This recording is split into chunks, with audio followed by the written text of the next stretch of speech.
On this episode of the Star Wars Time Show, Matt will kick things off Han Solo again as he provides answers to the fans' AMA questions in a short review of Caught Stealing. After that, he and young Nick will reunite to break down Episode 5 of Alien Earth, complete with a Star Wars crossover segment featuring the Death Star and a Xeno Outbreak. Of course, they'll end the show with Question of the Week responses and the latest round of Top High Star Wars Fan Honest Features. Punch it, Chewie.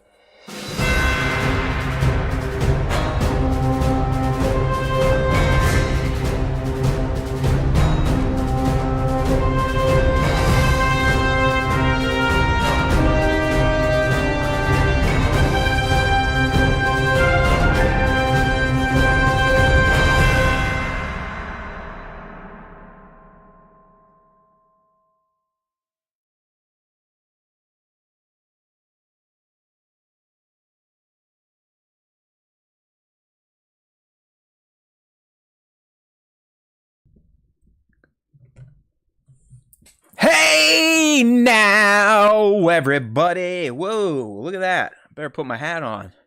Shit's getting a little reflective down here with the yellow lights on. Ooh, that is not a good look. Hey, how we doing? Welcome back to the Solo Time Show, or at least Solo to start. Hopefully Nick comes back and he's actually watched Alien so we can talk about it together and not have me just spoil it. You know what I mean? I got the hat on, Kramer. Don't worry. We got Kramer in the live stream. I see Divided up there, too. Good to see you, my friends. You know how we do it these days. We're going to get into a little Alien Earth, but as always, this is the Star Wars Time Show, so there is going to be some Star Wars talk. In fact, we actually have real news to discuss. Lucasfilm put something out, concrete. We should be able to start getting excited for another movie. You know, Mando and Grogu, we know is coming next May 26th. It's been shot. They've been in post now for a few months, so that one should be ready to rock. But we also got confirmation on the 28th of August that Starfighter is also now in production, and we got some more of the cast fleshed out. So, yes, main segment is Alien focused, Alien Earth Episode 5, in space, no one, ... But as always, we'll have a little crossover. Could Stormtroopers quell a Xeno outbreak on the Death Star? We've got the Starfighter news. We've got Ask Me Anything. We've got Top 5. We've got Question of the Week. We are loaded. All right. Hey there, League. I understand you're traveling or doing something, so it's good to hear you. Good to see you are present. You have been marked present on the roster. There you are, Divided. All right, people. So here we go. Let's see how things go here. We, if you're regular, you kind of know what's going on. If you're new here, we're in a bit of a transition period. Young Nick got a new job at SXSW, which requires him to work in office, which poo-poos on our typical live start time of 5:30 on Wednesdays. YouTube.com/Star Wars Time Show. So we're trying this new thing out where I kick things off by myself for a half hour, 45 minutes, and Nick comes in for the main segments and to close things out with the top 5 and Question of the Week responses. But we'll see how that goes. I can tell you at the end of last week's show, I don't think either one of us loved this new setup, this new schedule. Nick literally works all day, rolls out of his car, gets on the mic, and just zero time to relax, so I get why he's a little off. Myself, I don't really like sitting around all day until 7:30 to go live because I miss a night with my ladies here at home. And I like being a present father and husband. Isn't that amazing, ladies? So, who knows? I don't know what's going to happen. I can tell you down the road, I think we're going to try this 7:30 setup on Wednesdays, at least getting through Alien. But I can tell you right now that it's probably not going to last. I'm not saying the show is just going scorched earth. We're going to light it on fire. No more SWTS live, but things are going to change. If Nick and I can't align on a schedule, either I'll just do the lives myself, or maybe, once or twice a month, him and I can do a pre-record and launch it, do an instant premiere. So we're kind of in the chat with everyone. But I can see the writing on the wall. I have a feeling the SWTS, as we've existed for 10 years, and about 5 years doing lives is sadly probably going to cease to exist here in a few more weeks. So we'll figure something out, but changes are coming. I don't want to lose young Nick, but if we can't get schedules lined up, it's not worth driving either one of ourselves nuts trying to loop ourselves into the other person's wants for a schedule. So we'll see what's going on. We've got Kramer asking, what about Saturdays? Well, what about some time off for this old guy? So that's where I'm at on that. And that's why we're kind of at an impasse here. Being a dad, I like being around on the weekends. So Friday, Saturday, Sunday, and even Monday, just in case there's long weekends. I don't want to be committed to doing a show. So for me, really the only days I'd want to do this show are Tuesday and Wednesdays. It's just, it takes a lot of effort to get this thing set up. So I don't want to be doing setup over the weekend or on a Friday. Listen, it's a lot of nonsense. I mean, this is self-created work. It's not like this is my job, but it is what it is. I mean, if we were doing 10,000, 20,000 views an episode, yeah, I would do whatever it takes to make sure this show remains as is. But we're not. I mean, we're lucky to these days to get maybe 80 views at a live. So it just bear with us is all I'm saying. We're definitely going through some changes before 2025 is up. All right, but I don't want to lose anybody. I don't want to scare anyone away. I'll probably still feel compelled to make videos for YouTube, and there's a good chance if Nick does have to kind of take some time off, I'll probably still do something because I have an obsession that's not healthy with YouTube and the Star Wars Time Show channel. You know what I mean? All right, let me fix this mic thing that keeps popping off here. All right, enough of that business stuff. Let's get into our first segment of the day. That's right, we always got Discord, Kramer. If anyone wants to join, we got an open link right here in this live stream video, so check that out. But yeah, SWTS is not dying. Divided, you're not wrong. I could probably bring in some guest hosts, but that's usually like, oh, but I do something on Wednesday. So it comes down to this. I can't have this little venture be any more of a nightmare and stress on my time than it already is. Because I know a lot of you are like, well, man, if you love it, that's all that should matters. And yeah, I guess there's a little bit of that. But how many of you out there will do something over and over and over and over again with the same results? Nothing grows. It actually starts shrinking. Would you keep doing it for the love? Would you give up all your personal time when you could be doing other things like getting better at guitar, golf, sports betting, reading, you name it? So that's kind of where I'm at. That's where I'm at. All right, here we go. A little Ask Me Anything. We do this every week after the opening bullshit segment, which we just got through. To get involved, you just got to be following us on socials. So look for the prompt on YouTube, in our post, the community, whatever the hell you want to call it, Instagram, and in Discord. Okay.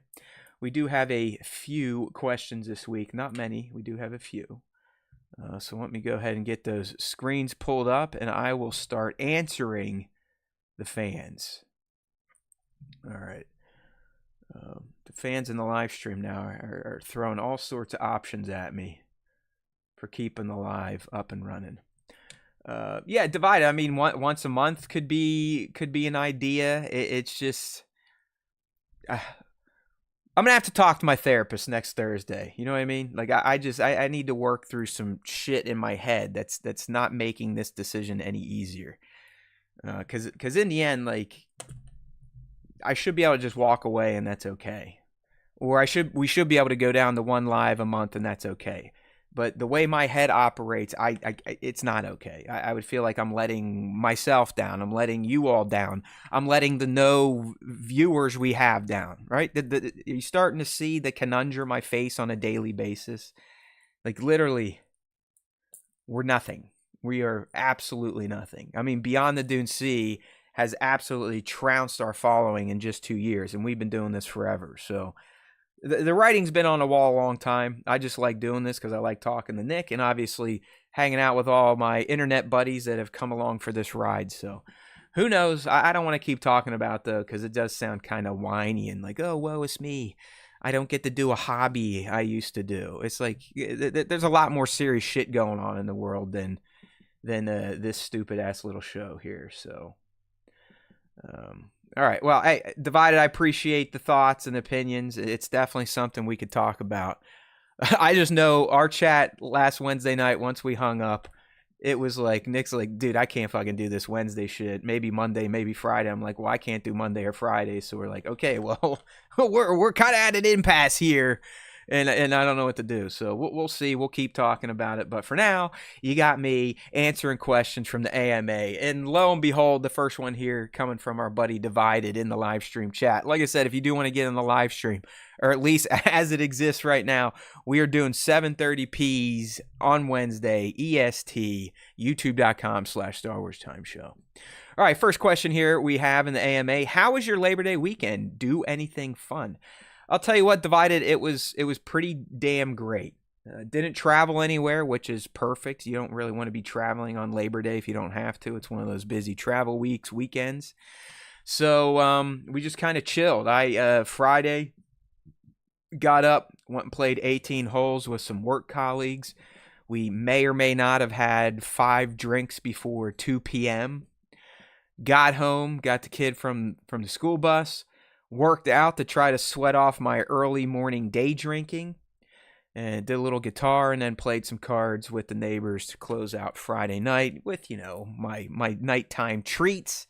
Saturday was fantastic. All right, it was the return of college football, at least for me. The Buckeyes were opening the season against the number 1 team in the Texas Longhorns, and everyone, the entire world was against Ohio State. They're going to have the championship hangover. They're not that good. They lost too many players. Texas is going to roll them.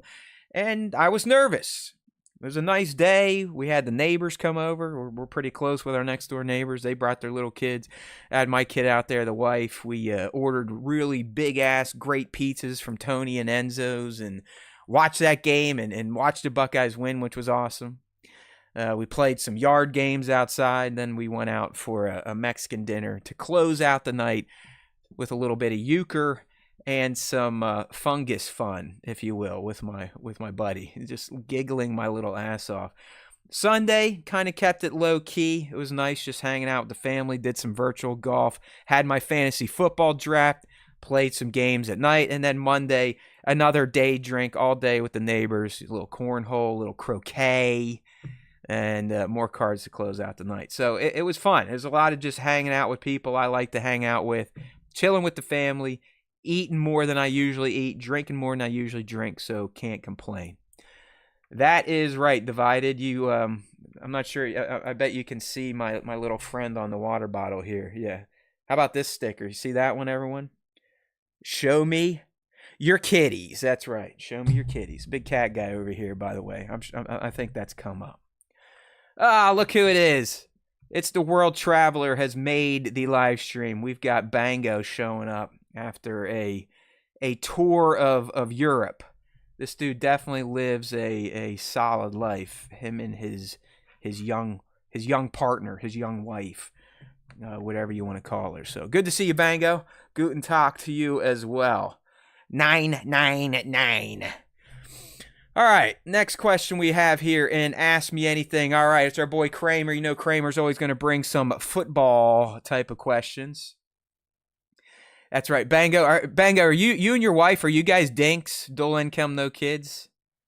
I'm guessing if you can, because you two do at least 2 pretty intense international trips a year. So good for you all. All right, here's Kramer's question. Thoughts on Julian Saints' performance and final prediction for Steelers and Saints record this year. All right, so Kramer, I thought Julian did pretty fantastic. In fact, if it weren't for those 3 or 4 drops, his numbers probably would have looked even better. But as a first-time starter against the number 1 team in the country, no turnovers, all right? Had I forget his completion percentage, but it was up there even with all the drops. I did not love for my man Jeremiah Smith jawing on the sidelines about the first drive, about not getting a look. And then the next 2 or 3 passes thrown to him, he drops. That's not a good look there, Mr. Smith. So get that shit figured out.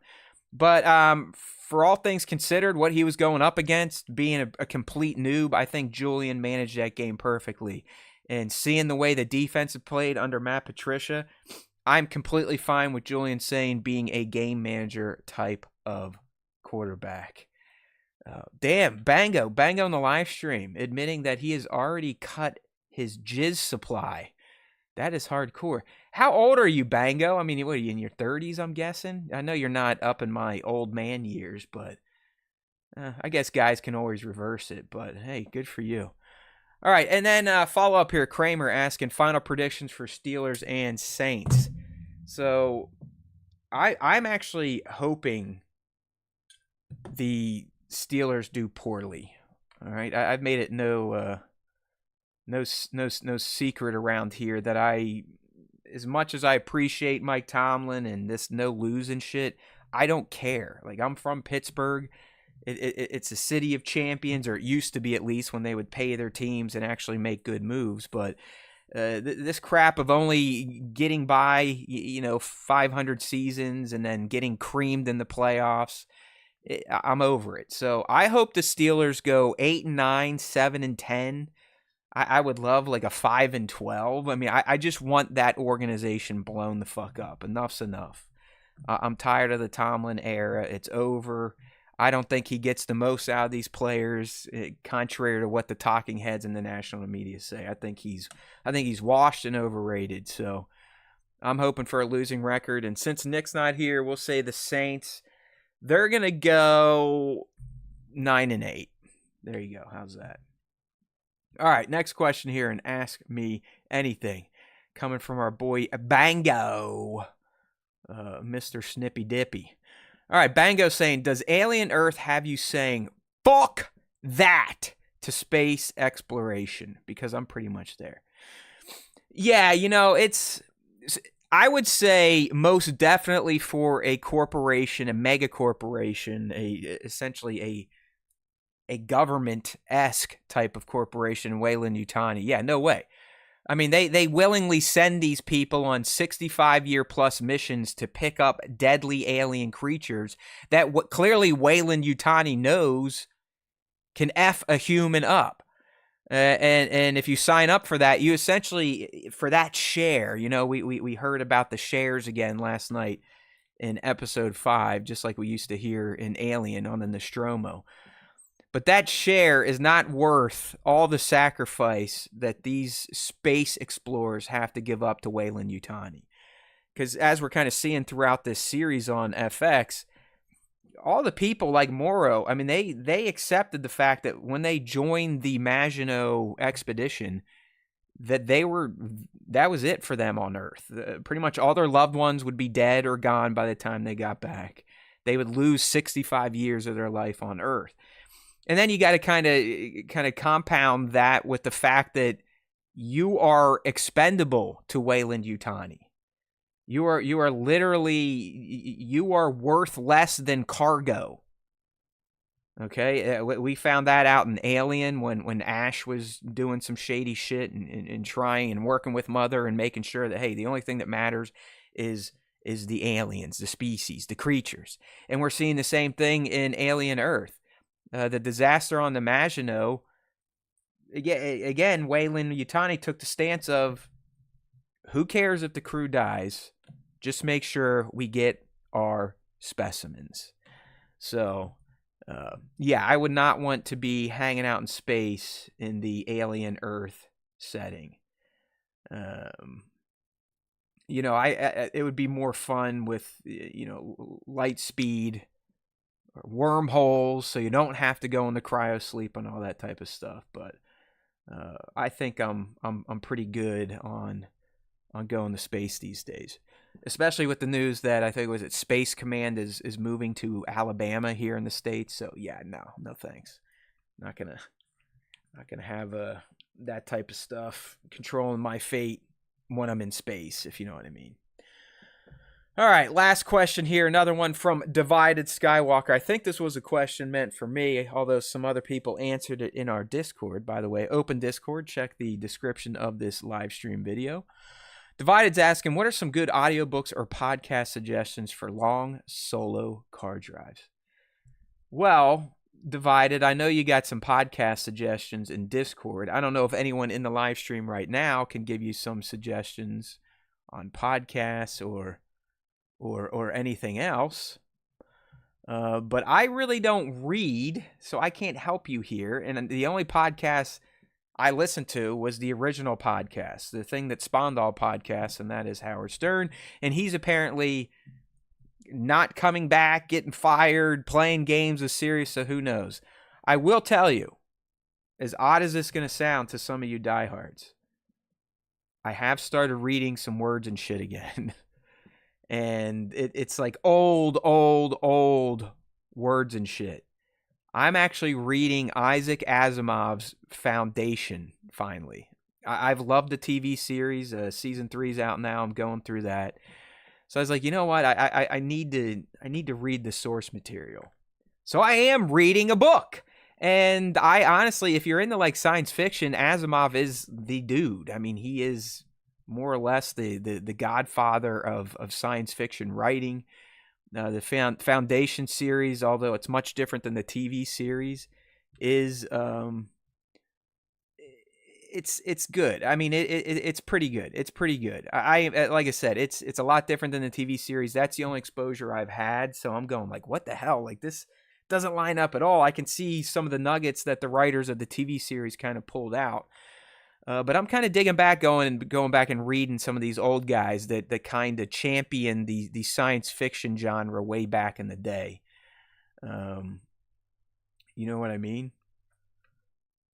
So that's kind of where I'm at. Maybe maybe load up the Asimov Foundation novels.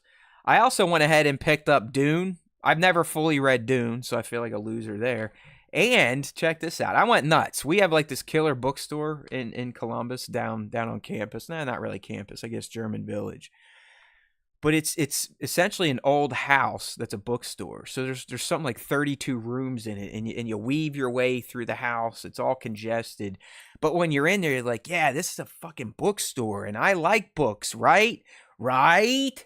And sure as shit, I walked out of there with 3 books. So I don't know. Maybe I'm officially back on the words and shit train. You never know. All right. Yeah, Bango's saying there's no way they could have done a 1-for-1 adaptation. I'm seeing that now because book 1 is, I mean, each chapter is essentially covering large sections of the show or just taking some ideas that the show is kind of ran with. I'm guessing that the show is based more on the later books, but using some what's in the first book. So that's kind of why I'm going through and reading it, because I really do enjoy the show. It's one of those Apple TV shows that if you're not an Apple person, you might not even know about, but it's high quality, great cast, great writing, great cinematography. It's fantastic, as are most shows on Apple TV. They just lose something like $1 billion a year because no one outside the Apple ecosystem ever knows about this stuff because they don't advertise their shows and films. All right, Divided. I would recommend watching the series. It's pretty darn good, pretty darn interesting. It's got robots, it's got clones, it's got galactic empires, science as a religion. It's pretty far out. Bango saying, if you're willing to make the time investment, check out the Stormlight Archive. Each book is 1,000+ pages, but they're so good. Bango also following up on the Foundation discussion. The show came up with a few mechanics to keep the main characters around, which you really need for a show. Yeah, that makes sense. I mean, I don't want to get too much into spoiler territory, even though the show's been out for, I think, almost 4 or 5 years now, but I could definitely see that. I mean, the show changed some of the characters to female and kind of put them in different places, and so we'll see. I'll eventually get through the books, Bango. I'm just a slow reader because all this other dumb shit I do, like the show.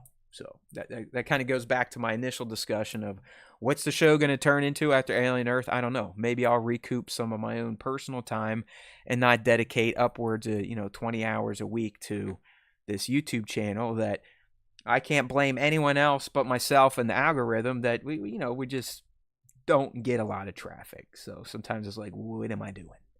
I could be reading more books. I could be reading the Stormlight Archives. No, instead I sit down here and think of things to say into a mic for 10 people. All right.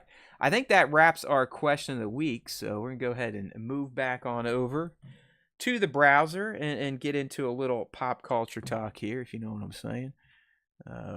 Do not see young Nick in the room yet here, so hopefully he's still on schedule. All right, let's pop this up there. Bing, bang, go. All right, there we go. So, little pop culture talk. I skipped a movie 2 weeks ago, but watched one last week, a new release, a Darren Aronofsky film.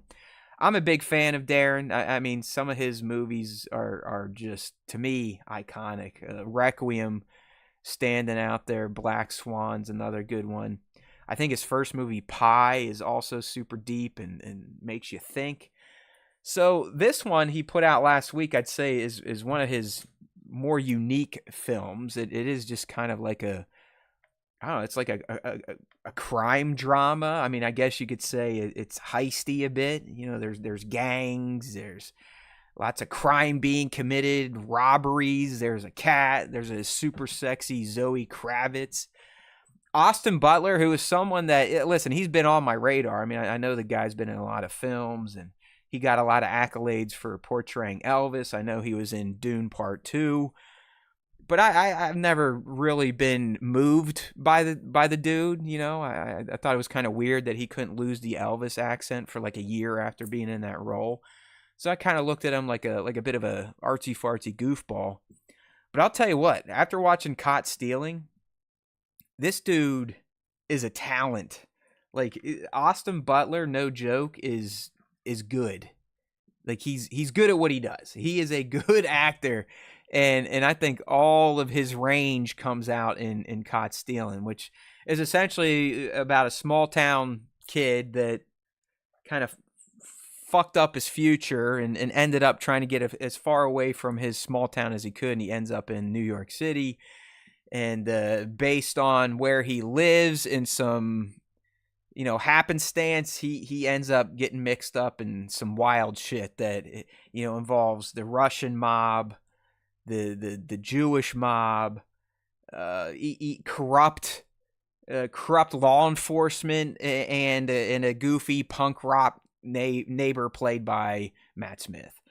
So it's good stuff. Like I think the cast is great in it. I liked everything about this movie. I know some people kind of poo-pooed on it, but I mean it's loaded. It's got Austin Butler, Regina King, Zoe Kravitz, Matt Smith, Liev Schreiber, Vincent D'Onofrio, Benito Martinez, Ocasio, who I think was at Bad Bunny. So I give this one definite 2 thumbs up. Caught Stealing is a worthwhile film, fun to check out in theaters if you still like going to theaters. But I was surprised by this one. This is one of those ones where you kind of look at the new release lineup on a Thursday at AMC or whatever theater you go to, and you're like, yeah, there could be worse things that I could be getting into tonight. So I recommend checking that one out. I'm not sure what's coming out this week, but if there's a good movie. Sorry, I'm starting to burp because I'm doing all the talking, so sucking in a lot of hot air. I'll check it out. I did want to go check out the Toxic Avenger Unrated with Dinklage in it, so maybe I'll do that if there's not a worthwhile film to check out. All right. Yeah, Divided saying Toxic's pretty short, I think. Okay. Well, usually, I mean, really for the past, feels like months and months and months, there hasn't been any Star Wars news worth covering. I mean, that's kind of what this show used to be. Used to be every week, Nick and I would run through a series of Star Wars news items and give our commentary and insights. But really, since Star Wars is not died, but it's just really calmed down since season 3 of The Mandalorian. It's just there's really not much to talk about. But we did get some Star Wars news since we last chatted on the SWTS. First up, this isn't necessarily news, but we did get a few new screenshots from the Mandalorian Grogu movie, and I don't know, there's not much I can really run with here. I mean, this first one I think we've seen, or we at least seen blurry images from the sizzle reel shared at Celebration Japan. But as we've discussed on this show, Rhoda the Hutt is going to be a character, and he's going to cross paths with Din and Grogu. We're still not sure why. You know, is it Ellen Ripley of the New Republic sending them out on this mission? And yes, I say Ellen Ripley because Sigourney is playing the New Republic captain or commander that kind of is going to be Din's handler.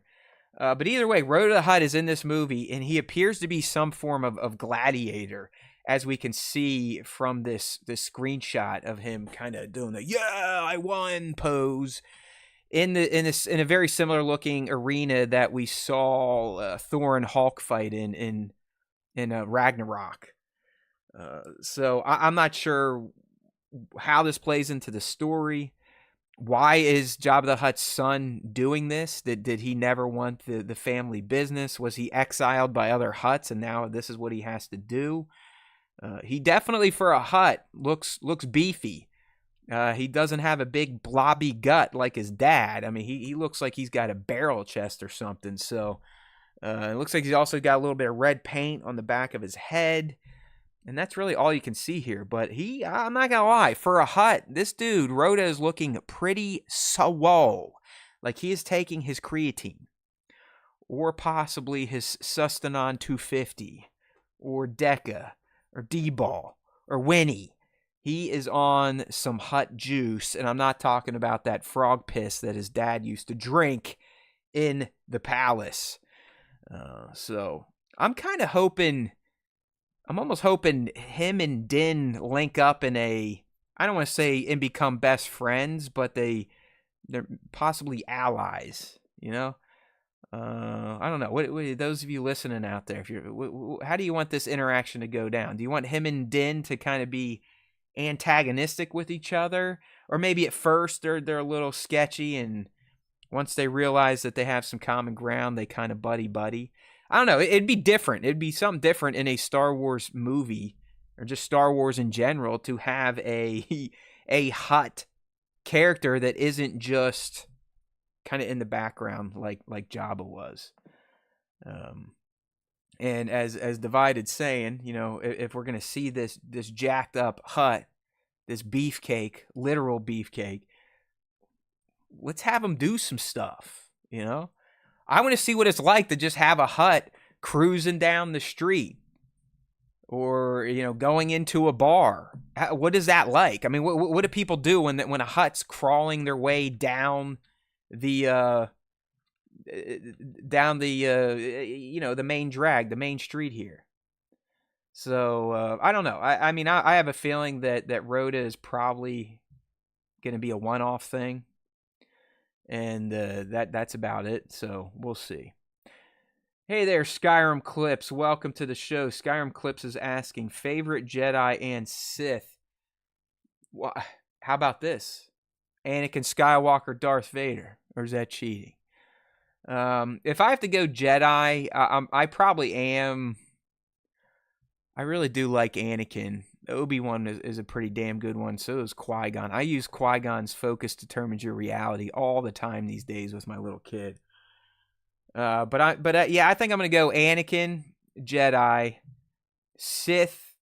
So I'm not just being a piece of shit. I'd probably pick Darth Maul. I love that dude.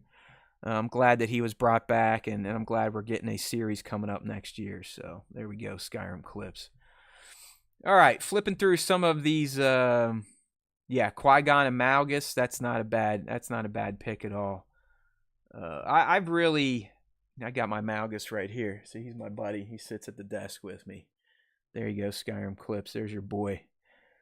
I think we just, we did a kind of who could defeat Darth Vader type of cast many months ago.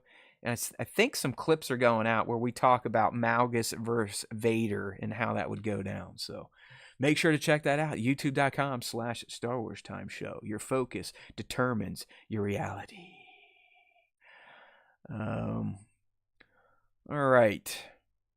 So next up on these new screens from Mando and Grogu, we've got the pair, and they seem to be at some sort of bar. It is looking like Grogu's new position is sans flying egg. pram, if you will, and it looks like he's chilling on Dad's back, almost like a miniature piggyback ride. He just kind of clings on there. I don't know if there's like a satchel he sits in, or if he's using the force to kind of magnet himself to Din's back or his shoulder. Think if you wear like a bag, not a backpack, but just like a bag, maybe a briefcase with a strap. So you got that. Grogu would be where the strap kind of comes down across your chest, but on the back. So he's just hanging out. Din's holding something. It's not a bounty hunter puck. It actually, to me, in this picture, it looks like a freaking piece of charcoal. I know that's probably not it.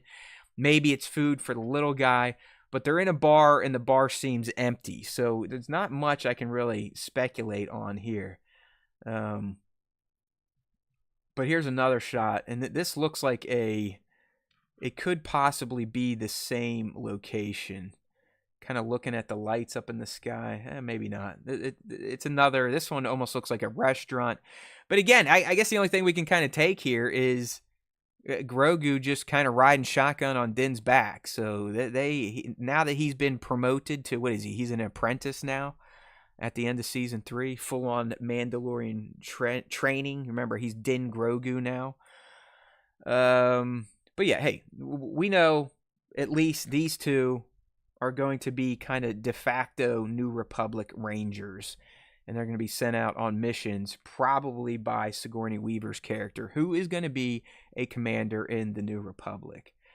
Another shot here. I think we've seen this one before, or if you've never seen any sizzle reels, you've probably never seen it, but you've got some, what are these, Xalins, the little babu frickers, and Grogu is rocking it, and it looks like their ship. And it goes to show you just how tiny the Anzalins are, because even Grogu looks massive next to him. But the one thing of note in this shot that I'm just now seeing is he is wearing his Beskar chest plate that the armorer made him in season 3. It's been so long since I've seen these guys. I might go back and rewatch some of the Mandalorian. It's been a while. Probably should do that before May of 26. What does anyone else think? A little Mando rewatch. All right, we'll take a break here. Who is stronger in your opinion, Palpatine or Vitiate?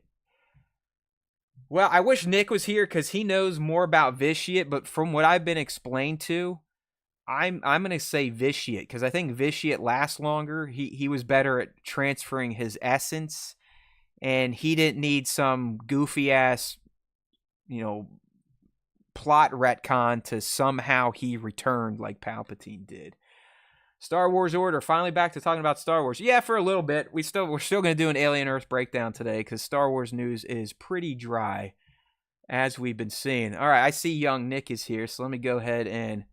Sorry, dude, I was yapping over there about some Mandalorian screens. Good to see you. Hopefully you weren't there too long.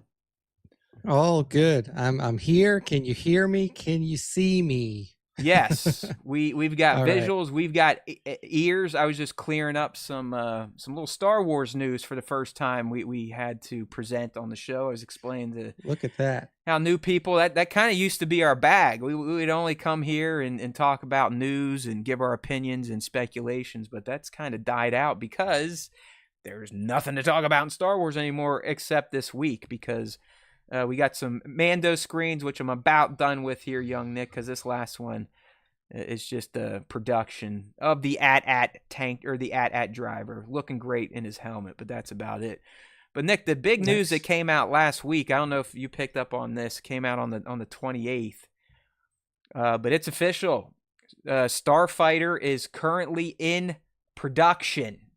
Okay, I did see that. That Saw means some we're at least screenshots. We're at least going to be getting 2 movies by May of 2027. You know what I mean? Nice. So nice. I mean, hopefully that happens. So we got Starfighter, we got Mandalorian and Grogu, and then we'll see where we go from there. I think that what's really interesting to me about Starfighter is it's essentially like what they said that they weren't going to do. They're like, we're not doing any more Star Wars stories. And then they're like, let's just do a spin-off thing.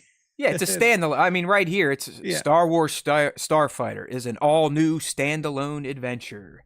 The film, which Yeah, has begun so production, is an entirely original story set in a period of time never before explored in Star Wars. So what does that mean, nice. Nick? I mean, they didn't Kathleen or someone said it was post the Rise of Skywalker. So if it's in a Yeah. never before time period experienced by fans, are we talking, Nick, is that 5 years, 10 years, 20 years, 30, 50, 100? I mean, technically, it could be 2 years after the Rise of Skywalker. We haven't explored that, but yeah, I mean, I don't see them jumping way too far in the future, but I can see them doing like a 5 year post like Rots or post Tross jump to give a little bit of space for any storytelling that might happen directly after Tross. Um, so that would kind of make sense to me, is if you did like 5 or 10 years later, there's like a period of peace. Hopefully, there's a period of peace Yeah. that lasts a little bit It's the after Star Wars Tross, and there's galaxy, bro. You know something's going to get fucked up. yeah. So if they're gonna jump right back into a different war or something like that, but you know, I could see it being like like a tent pole that they can use to build around in the post All Tross right. era. Yeah, we'll see. Um, We'll yeah, see. I mean, Skyrim clips. We almost had that. If you remember, I don't know. Again, we're Star Wars time freaks. It's kind of our thing. But at some point in time, Skyrim clips is saying why they don't make some Old Republic stuff would be amazing. Yes, yeah, they were doing it. They were doing it. The Game of Thrones bros were doing it, and like a lot of creators or creatives around that time, it fizzled out and they were let go. So as of right now, and this is even before Old Republic time, the only way we're going to go back in the past is if they let James Mangold do Dawn of the Jedi. And considering there's been zero news around his film, Filoni's crossover, and the Rey movie, I would keep holding your breath on going back in time in Star Wars. yeah, yeah. I mean, it's in like, here's the thing, is like like we always talked about previously, is like when you're exploring that era of time, there's a lot of content that's already made that's technically not canon. So it's probably just going to piss a lot of people off if they make something in the Old Republic, especially if they regardless of whether they include Revan or not, right? Like Revan could be the main character and people would be pissed because they would say that he's not exactly like the Revan that I want him to be. But if they don't include Revan at all and they do like side characters or things that aren't directly related to him, then they're going to be like, well, why did you leave out the most important character in Old Republic history? So I feel like any dive into the Old Republic is going to have to be done by somebody with a lot of respect, And I feel like Mangold is not necessarily that person. Like, he's a very good filmmaker. I thought that Logan was a strong movie, but to be honest with you, like I don't really know a lot of James Mangold's work outside of like Logan, and maybe there was something else he did recently. I He think did too. Ford But and Ferrari, which is really good, and I think he did yeah, the new Indiana Jones. He did the yeah, latest and one. you saw how people reacted to that. so so Yeah, well, that's I because they think that the included a best. strong female lead, and you can't do Yeah, that, Nick. I think that the best shot they would have if it was Taika, and I know that Taika's movie was supposed to be older, but Where's I he don't think gone it was to going to though? Like be like around there. he's another one that he won his Oscar, and now he's too big for everyone's britches. Like he's just disappeared. I mean, he's either pissed people off or whatever movie he made didn't make enough money to keep getting bankrolled, so he's kind of Oh, I disappeared think as that well. like he's doing a lot of like TV stuff. Like Yeah. he's doing a lot of like miniseries that he's either produced or Mass written. He's Singer with doing his wife, he literally showed up on yeah. that. Like that's a problem. If you're Taika, I can see your wife being on that show. You should not be on that show, pal. Okay, like Dude, this guy, like I see Taika and I can understand that he's just like, you know what? I just won an Oscar. I've made things that have been very, very well loved, and like essentially saved Thor in the MCU when he came in and did that. Like He's done a Oh, lot that's of right. That's really what good killed stuff. him. It was Thor 5. That's right. I forget now. That's what Oh, took him out of like the blood and blockbuster scene. Yeah. yeah, Blood and Thunder. But right now Uh, he's listed as with 4 upcoming okay. things that he's working on. It's Flash Gordon, so he's the writer of a new Flash Oh Gordon boy. film, Flash. which Savior of the universe. Do do do do yeah, do do. could The be Queen cool. Could song be is a cool. killer, man. All right. Yeah, it's sick. Yeah, Yeah. it's So weird. we'll It's see. just we had all those announcements and they all disappeared, and now the only 2 concrete things were 2 things that were not announced at Star Wars Celebration. So who knows? Who cares? But I think it's safe to say now for sure Mando and Grogu May 26 and Star Wars Starfighter May 27. And just to confirm, we now have not only Ryan Gosling but Flynn Gray, who seems to be a young actor. That's who you can see in the picture with him. But we've got Matt Smith, Mia Goth, Aaron Pierre, Simon Bird, Jameel Westman, Daniel Ings, and Amy Adams. So a pretty star-studded cast for a Star Wars film, which you typically don't get. So I don't know. I'm excited for this one too, young Nick. So, well, sorry there, Star Wars. Who was that? Star Wars Jedi Order or Star Wars Order? The Star Wars talk is about to take a break. Because it's time for some Xenomorphs, which apparently everyone knew about way before David even created Xenomorphs, according to Alien Earth, which is, at this point, I can say has officially retconned anything from Ridley Scott's prequels, if not Ridley Scott's main films. A lot of shit is now being retconned as well. Or we could say, Nick, we're just getting a little more insights into how much Weyland-Yutani actually knew about the Xenomorphs that technically were only invented like 10 years prior to this show. I digress. Yeah, it was very interesting to watch that episode. I mean, I do like that it was kind of an explanation of what happened aboard the Maginot, and like we got to look at what caused the crash and everything around that, because obviously there was a lot of speculation.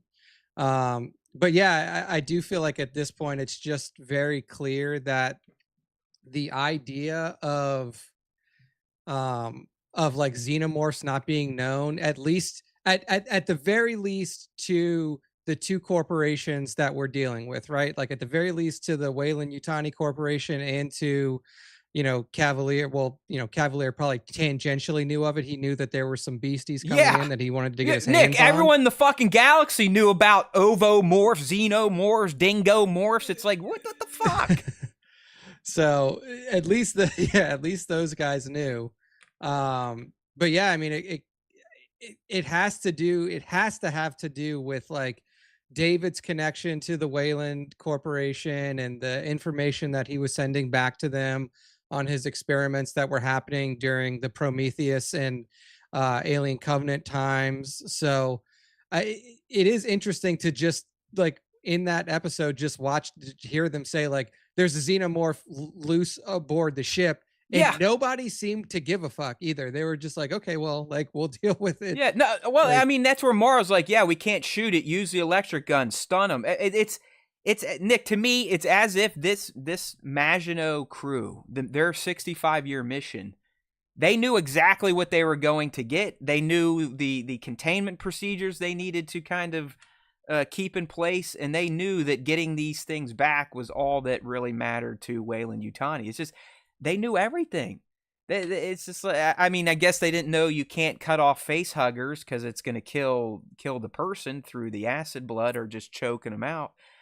But I mean, when what's her name, the backup captain Zari or something, when she's talking to Mother, she's like, "Oh, 2 ovomorphs hatched," and it's like, what the fuck? They know the scientific names for all this shit.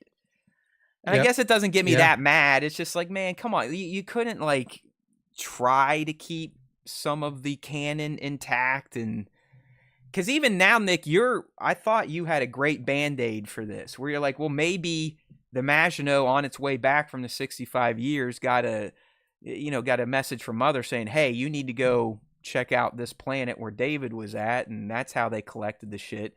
But to me, and correct me if I'm wrong, or you all in the live stream too, it sounds like Weyland-Yutani knew exactly what this mission was about. They knew exactly the type of cargo aka aliens they were after. They knew to get the eggs, to get the eyeball guy, to get this, to get that. They knew the eggs could hatch and plant embryos into a human, and that turns into something bigger. How? Like, if David just invented these and the galaxy didn't know about them, how? So that's kind of a bummer. But let's get into the full breakdown here, and I'm sure we'll bring up some more of these canon alterations or retcons, if you will. But go ahead. What did you think about this one? I mean, like you said, it was a bit of a pause in the present day timeline in Alien Earth. But if you're someone like me, and I think like Nick, if you like getting some backstory and some lore fleshed out after you were teased in those premiere episodes, I think this episode was kind of what I was looking for. So what do you think, Nick?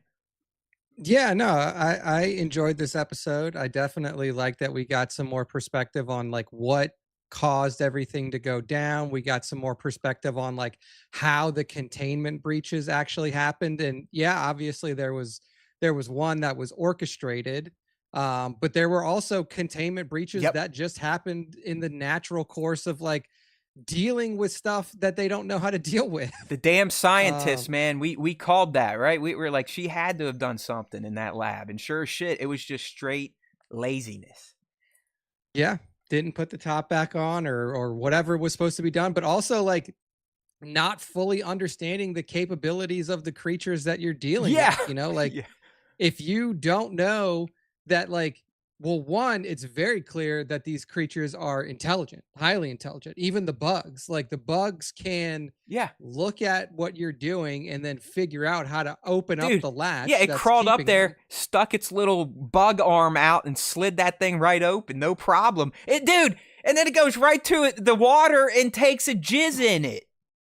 Yeah, like it is intelligent. It knows how to reproduce, which like every creature by nature knows how to reproduce, but like also knows like a good reproduction source to put its babies in. So that was very interesting. And also like watching the eyeball, and this is intriguing, like watching the eyeball essentially trying to warn her, like, see, hey, I think and Divided kind of, I wouldn't say spoiled, but Divided she is a devout listener of the official Alien Earth podcast. And like you, I felt the same way, but apparently that was not what the eyeball was actually distracting her so that thing could keep trying to get itself out. Interesting. And it even made me think, like, because later in the episode, and jumping around a little bit, but like later in the episode, like when the eyeball is out and like everybody's already fucked up, like the eyeball goes for the Xenomorph, like when it's in Shmuel. It first attacks him when he's in one of the engineers' bodies. And did you hear it could talk to the Xeno almost. It could reproduce the Xeno like, and then then he starts fighting him, but then the Xeno makes quick work of that human body and it shits out, and then it's trying to dig into his fucking head. Yeah.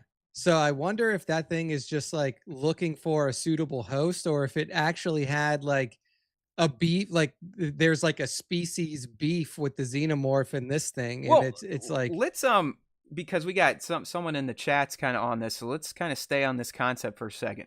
First and foremost, it sounds to me, and correct me if I'm wrong, people, that the Maginot collected all these things from the same place, a moon. Is what Morrow said. And can we trust Morrow? Who knows? He's definitely he's got his own motivations here. But kind of like what Toy Visuals is saying here, do you think Eyeballpus told the bugs what to do? Possibly.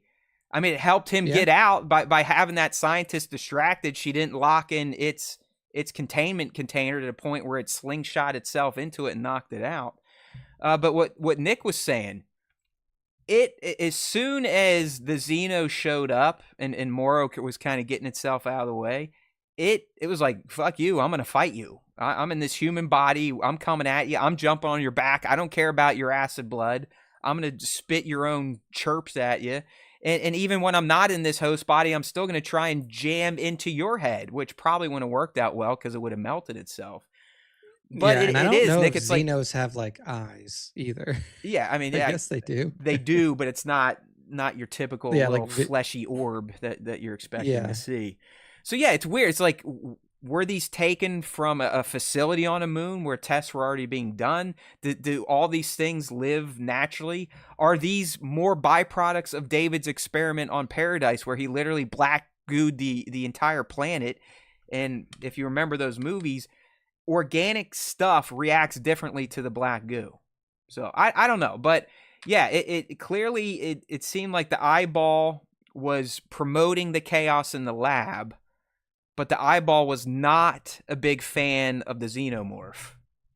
Yeah. Yeah. So it is interesting to me to like see that like inter alien species dynamic already like playing out early on in the like in the transmissions and in the transporting of the specimens. So like I mean, obviously, I think that this show is very popular, and I think that there will be a second season of this show, and it will probably give them time to dive into the background of it a little bit more. Um, but I would be interested to even go further back. Like, hey, like how like where did they come from? Like you said, did this come from David's experimentations that they had known about, and like was he sending information to Wayland Utani to say like, hey, like I've moved on from this planet, but like I've left specimens there for you guys to pick up and bring back, like, because And he's clearly like it, doing something. Like, that could make sense because, as I said last week, because I just went back and watched Covenant and Prometheus. At the end of Covenant, David has a very strong God complex, and he wants to inflict pain upon all of humanity. So if he was the one tipping off Wayland Utani, it wasn't being done like, oh, yeah, hey, I did this for you. It was like, oh, I know your greed, your corporate greed is so strong that if I give you or leak this information about the ultimate bioweapon, you're going to send some people here to come get it, and you're going to essentially distribute my creation as I yeah, wanted through your own greed. I still don't yeah, think things line up that way, considering they were sent 65 years ago, which predates David even being created, I believe. But let's keep pretending for now, I guess. yeah. I Hey mean, there, storyteller. it's Welcome, welcome. very, very interesting timeline for sure. All Very right. interesting timeline and like how things are coming together. But overall, just in terms of the episode, I thought it was really strong. It gave really good context into like what went down. There was good action. There was good, alien species horror moments and stuff like that. So overall, yeah, I was pretty pleased with this episode. Yeah, I'm with you, man. I know in our Discord there's a few of us that kind of chat about the episodes as they're going on or when they're done. So don't forget, open link in this YouTube video description. But I think some of the ladies were like, it's just like it didn't make sense to have this episode right in the middle of the season because it kind of paused the momentum of Wendy and all that stuff happening in Neverland, and it felt like this should have been more. Hell, it should have been probably episode 2. I didn't quite mind the where they placed it because I'm such a junkie for answers, and I do think based on your and I's discussion after the premiere, we're like, well, wouldn't it have been nice if we actually got a little bit more info on what happened on the Maginot? I think that was one of the things I brought up. Is like we just got flashes of it, and it was very hard to figure out what the hell was going on. Obviously, that was done on purpose to add to the confusion that the crew was feeling, we were feeling as audience members. So I'm glad we had this kind of a break. I've also been informed again, thanks to Divided for putting in the time to listen to the official podcast. But Nick, apparently this episode was never initially planned. This was more or Wow. less to give the showrunner Noah Hawley his dream of creating his own mini Alien movie, which, if you think about it, that's exactly what episode 5 was. It was a miniature love letter to Ridley Scott's Alien, like to a Yeah. T, to a T. And I think that like knowing that that was the goal of this episode, I think he did a fantastic job with it. Like I think that if that was his goal, was to essentially say like, hey, this is my version of what Ridley Scott did in 79, I think, when Alien came out, 79. then I think he did a good job. I think he did a fantastic job of, and we talked about this earlier, like in the premiere and stuff, like he did a really good job on the Maginot of matching what Oh, we had seen looks just like on, Nostromo. I mean, yeah, the like, mother room in particular is identical. yeah, like just fantastic design work, fantastic casting. I think the entire cast did a like great job of like embodying that style of character that you saw back in 79. So yeah, I mean, I really enjoyed it. I really enjoyed it. And I would be interested to see if there's collaboration between these two further, like if Ridley Scott is ultimately like looking to potentially like hand the franchise off to somebody else, and if Noah Hawley is the one that would take it over. Um, but yeah, I mean, like you had that like that like full kind of in space, no one can hear you scream moments when it's like you Literally the name see of the everything. episode. In Yeah, space, like no one, dot, dot, dot. So, again, that was a and little he, Easter egg yeah, playing off Aliens tagline or Alien tagline from back in the yeah. 70s.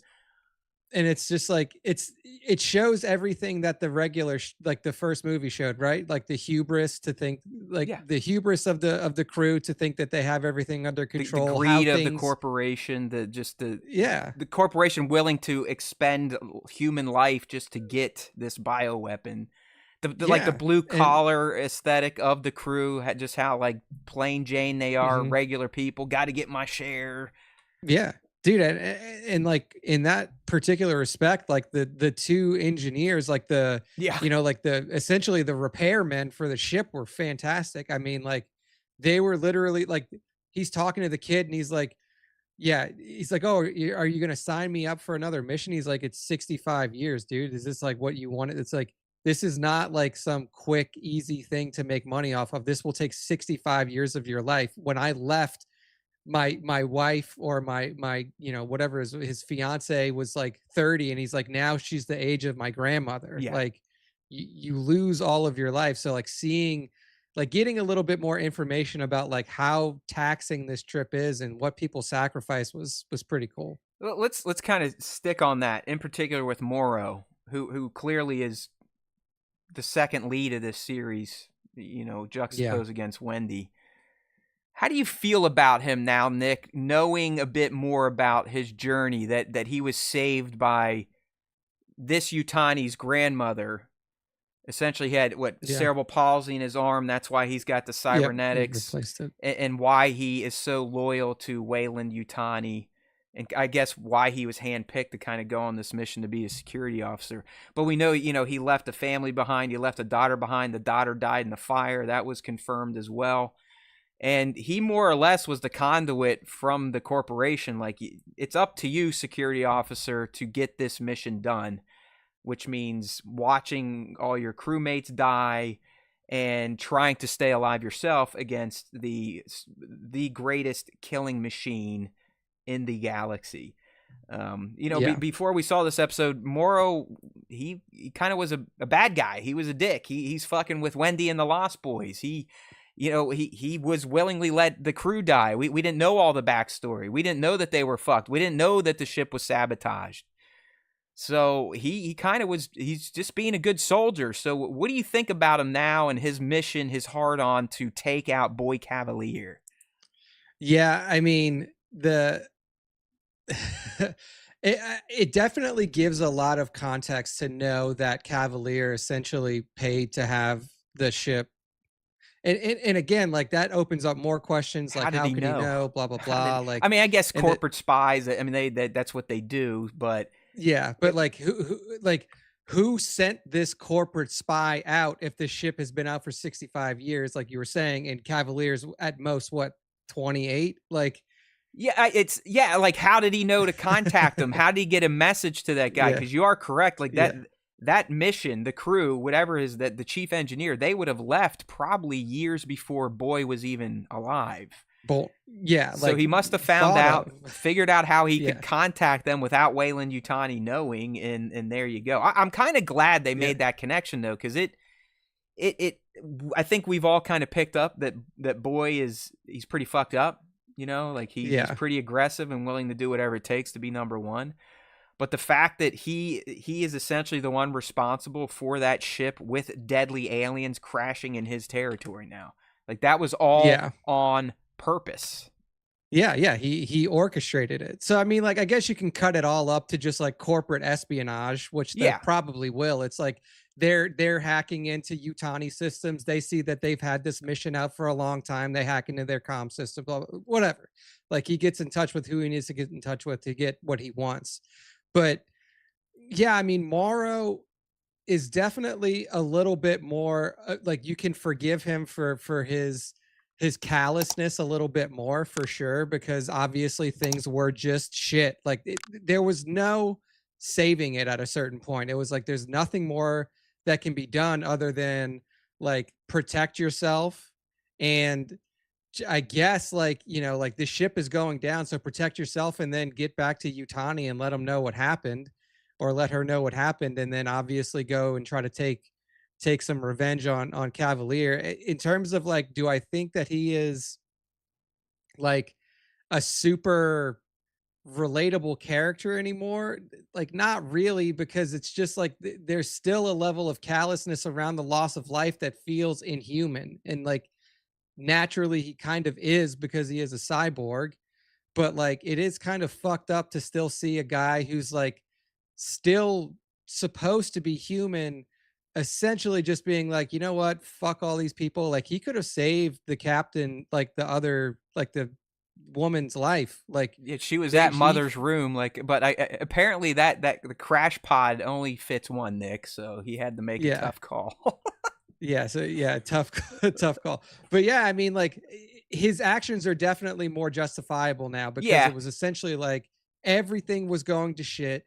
She could no longer fulfill her duties as captain, and by the time he took over, everything was fucked. It was all fucked. Like like the Xeno was already out, all of the other creatures were already out. The engineer young kid had already been infested with the bugs. Like the eyeball was out. Like everything was fucked. There was no way that they could save the ship or like get the ship to its proper no. destination anymore. So like his job was literally Yeah. just damage control. And Like and again, he is loyal to one lady. Her name's Utani, and she happens to be on the masthead of that corporation. So I think he eventually made the choice, like, I'm going to do whatever it takes to get my job done for the lady that saved my life. So yeah, yeah.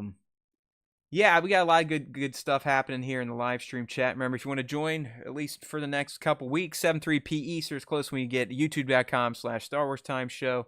A lot of people commenting on Morrow and how, like us, Nick, they're kind of coming around on him, but you know, some are seeing it as, what was this one storyteller had? I like this. Morrow is relatable, but in my opinion, his arc shifts the story from survival horror to human-driven vengeance and morality. Yeah, I think 100% that's what this show is going for. I mean, that's kind of what the Alien franchise has been. It's always, you have the horror elements with the Alien, but it's always about human greed, corporate greed. You know, what are people willing to do for their corporations? Or will they buck them? So actually, I did Aliens this weekend, the 2003 director's cut. It's like 2.5 hours long, but still a damn good movie. Like Alien and Aliens, man. I mean, yeah, Aliens has some visuals that look like they're from 1986. Like, yeah, anytime the ship flying, because they just used the model, man, and it's like, okay, there's some dude just holding this thing going like wee, and then having like a screen with clouds fly by it. But it's a good movie. You just forget how damn good Sigourney Weaver. I mean, she still is, but was, as because that was not a type of female character back then. Like, she really was doing something new, being a female lead but a badass. And, you know, telling the men what to do, telling the Marines what to do, getting strapped up with her flamethrower, and then eventually getting into that mover suit. It just, what a woman. Plus, and it's going to sound crass, but that's who I am. You could tell it was still early 80s, because there's probably 2 or 3 times where her bush is literally hanging out of her panties. Not kidding. Like when she's in cryosleep, what's his name? who did the Cameron? He's like, don't worry about it, Sigourney. We'll clean it up in post. They literally pan over her and cryosleep, and it's like you couldn't like tell her to maybe tuck that stuff in. You're gonna air that to the world. So, anyways, all right. What we got here in the chat? It feels like the only human response left is in a cold universe. Yeah, hey, that's welcome to reality. So yeah, I mean, overall, really good episode. I love the backstory. We finally learned why the fire was started, who died, and how they died. So the captain and then Bronsky, they died initially by getting hit by facehuggers. We now know for a fact that Bronsky was the one in the cryo tube that had the Xeno shoot out of him. Again, Yutani knew the procedure. They're like, hey, if you have an alien, freeze them and bring them home. It's like, how'd they know that? Was that just a guess? I mean, yeah. It kind of happens with Ripley, I think, going into Alien 3. But we got some of those insights. We got the Tang remains to be creepy as hell. Like, I don't think there's any more story to tell about Tang. But that was Tang one disturbing android till the end. I mean, he technically got eaten up by the Xeno. But, Nick, even his interactions in this episode, it just seems like he's there to kind of be a peeping Tom on the one female, but then just a complete out in left field creep to everyone else. So I don't really know why he was portrayed that way or if there's anything more to it. But he had to be one of the, if not the strangest android I think we've met in the Alien franchise so far. Like he just seems like he doesn't. There's something off with that dude. Yeah, he's super strange. I'm not really sure. And like you said, like I'm not really sure what his directive was, right? Like they never really talked about like why he was acting the way that he was acting, just or what his directive was. Staring at females as they slept was kind of his job. Yeah. Just I guess that's his zone, right? Yeah. So yeah, it was interesting because I remember, like we had a lot of speculation around Tang initially, and it was like, was he? We initially thought like, well, was he the one that did this? That set these events in motion because of how he was portrayed early, but like literally, he was just like a fucking weird ass android. Like you could argue his inaction was ultimately helped contribute to the sabotage, because he knew that someone was getting out of the cryopod, and he probably knew the exact person because he stands in the cryo chamber all fucking day until people wake up and say, yo, dude, quit being a creep, get out of there. So yeah, that he ends up not being anything. We talked about the crawlers taking a dump and shooting tadpoles out into the water. Like you, Nick, I wrote down the eye tried to warn, but no, the eye was actually keeping her unfocused on the jar so the other things could kind of get out. Talked about the saboteur and Boy being the one that paid for it. But yeah, it's like I just had questions like, how does everyone know about the aliens? I mean, they knew everything, Nick. They knew where to get them. They knew how they function. They knew that they're essentially unstoppable. You know what I mean? They knew all this. The crew knew all this before they even started hatching and shit. So I don't know if we're ever going to get those answers. I hope we do. But I do see that kind of that plot thread being something that Noah's probably just like, who cares? Who cares? Yeah. It's a movie about aliens in space, so who cares? Yeah, I mean, we'll see. We'll see if they choose to like re-explore any of those things, or like if they have more time and they can go further back. Like ultimately, eventually, if they keep trying to explore like further past where they have already gone, you're just gonna run into Covenant, and like you're gonna run into the Ridley Scott prequel era. So I wonder if that's the plan, is to eventually bring it to where like this series will connect to, Covenant and Prometheus, and like give a more clear view of like how we go from no Xenos and like proto Xenomorphs, whatever you want to call them, that show up at the end. You're right. They were protomorphs. So like, what that and Prometheus to what like the refinement era in Covenant, and then into like, does Alien Earth just like bridge that gap and be like, well, this is how we got here. Like this is ultimately how we got from Prometheus to Alien 1, because it seems like it's in a good position to be able to do that. Well, it should, but so far it's skipping everything because those movies take place years before this film. I mean, so Yeah. yeah, hopefully there is some of that. Like, oh, okay, yeah, it was David, or they got a rogue signal from David, or they heard from the Covenant colony ship that actually, sent out a distress signal, because that's where things have been left in the David trilogy. That's probably never going to be. I mean, David has commandeered a colony ship that has 2,000 hosts for his creation. And he locked down the female lead and essentially called her my queen. So is he the one that is it David's reason that LV-426 is the planet loaded with fucking eggs and has the queen on it by aliens? I would be okay with that. I mean, it still probably doesn't line up the right way, but I don't know. I mean, who knows if this show infuses it? Noah's gone out of his way to say, yeah, I'm not worried about the prequels. That could just be a smokescreen. So who knows? We got Black Plant Organ here. The flashback backstory is better than the whole Prodigy plot. Well, yeah, I mean, I think now that the Prodigy plot has been even more informed through this backstory, because now we know Boy has had his hands in this from day one. This was not a happy accident.